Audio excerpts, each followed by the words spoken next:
Thank you, Madam. It's a very appropriate decision to include in today's business under Rule 193, discussion on the climate change. I thank you for giving me this opportunity. I thank All India Trinamool Congress for letting me speak on this important issue. Yes, the climate is changing and we are all suffering because air is such a thing which we cannot compartmentalize. We can put on a mask for certain hours a day as we are doing for the COVID-19. We cannot sleep with a mask on. Some rich people are using air fresheners in their rooms, but the poor people cannot afford it. We cannot have air fresheners all over the city, all over the town.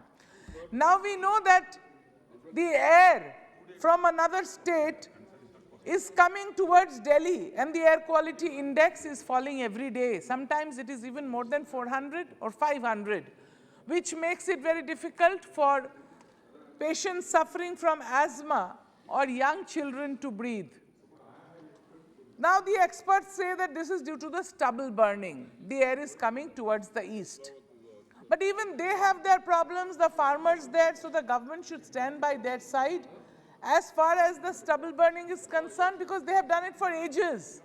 They should be taught that instead of burning the stubble, they can make the stubble into compost for use in farming. They can put it under the ground and then there will be no pollution here. Air pollution is generally caused by automobile industry, too many cars running on the streets. It is caused by construction sites and mostly by burning of fossil fuel, about which a lot of discussion has gone on throughout the world. First, we can quote the Paris meeting where 210 countries have signed, and then later on in Glasgow also, as was being discussed just now. I would like to draw the attention of yourself, Madam, and this august house, that every year the sea is advancing 200 years. The sea is advancing and 4,000 square miles area is being submerged. This flooding is all pervasive and there are 7.5 million people who are in danger. And this particular place, I'm not trying to make this political, it's not a political issue. It's a topic of survival. The Sundarbans are submerging. The Sundarbans are named because of the Sundari trees, the mangrove forest. They are partly in the Gangetic West Bengal, the delta of the mouth of the river Ganges, and also partly in the neighboring country of Bangladesh. These islands, this low-lying area, it is submerging every day, every year because of the water level rising. The glaciers are melting because of the climate change, and due to the glaciers melting, the water level is rising. So we would like the central government's intervention with substantial financial help towards saving the Sundarbans and saving the people. There are the 7.5 million people whose lives are in danger, whose properties are in danger. Now, we would definitely like to bring to the notice that the experts are of the opinion that unplanned development is leading to this kind of climate change, and the unplanned development is not in keeping with the sustainable development goals which the world leaders have signed. 192 countries had signed. The Kyoto Protocol was not heeded to. So the whole world, the air from one area, it goes to another area. If the stubble burning is affecting Delhi adversely, that means the pollution is going all over the world. As the globe is moving, the air quality from one place, it is deteriorating when it is going to another place. The only limit that the meetings had decided was to cut out on the greenhouse emission and the carbon dioxide emission, and India had decided that it would be zero by 2050. Now they have extended it further. But when the automobile industry is adversing it, effectively, let us come to the local issue of Delhi or local issue of our country, then we can at least invent some method, think of some method, either of transforming certain cars, certain engines into electrical engines, or hybrid models, or also implementing the authority and making the odd and even car numbers to ply on the roads so that we can save the people from getting these kind of breathing diseases. And everything is getting affected. You know, the water bodies are getting affected, the fish in the aquatic animals, they are getting affected, the farm products are getting reduced, the farming is getting affected because of the poor air quality and the climate change that is coming and affecting everybody's life. Unpredictability of the weather and severe natural disasters are foretold. And we can see, even in the last weekend, Saturday and Sunday, there was a very bad depression in the areas of Andhra Pradesh, Orissa, and part of West Bengal. Every 2-3 months we are seeing these kind of calamities happening, natural calamities. If we don't sit up and take cognizance of it right away, then within the next few years, the climate will affect us so adversely that living will become difficult.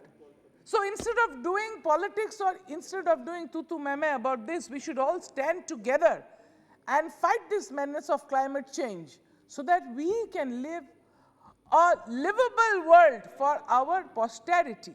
They have not done any wrong, but we are erring them. The present generation and the past generation, particularly the developed countries, they have done so much of carbon emission, the carbon footprint. We have to reduce the carbon footprint.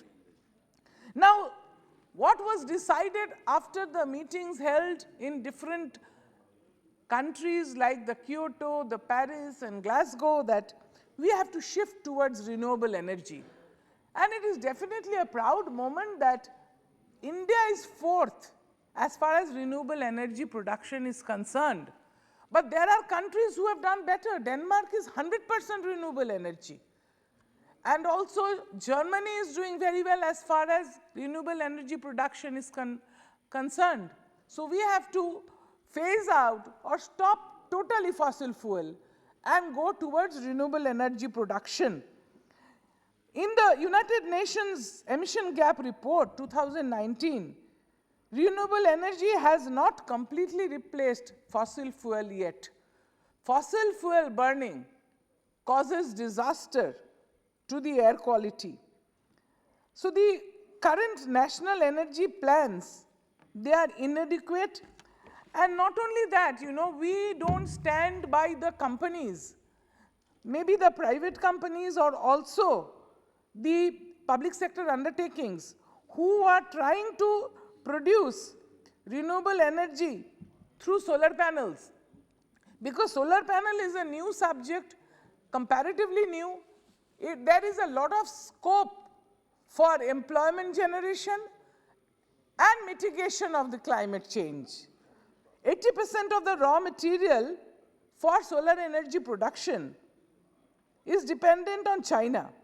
Although the production-linked incentive PLI scheme has been launched, only a few large investors will benefit and smaller companies will get washed out. So we have to stand by the smaller companies who are trying to produce solar energy. Government of India has issued guidelines for the Bureau of Indian Standards BIS certification and has made the approved list of makes and models mandatory. But the implementing agencies are not implementing the same strictly. Hence, large quantities of imported material, particularly from China, are being dumped in the Indian market. So we are suffering. There was a safeguard duty SGD on the modules, but if the phased out last year basic customs duty has been declared from 1st of April 2022, that is this year, although no gazette notification has come, this has to be implemented. Manufacturing machine for solar is 100% dependent on imports from Europe and USA and China.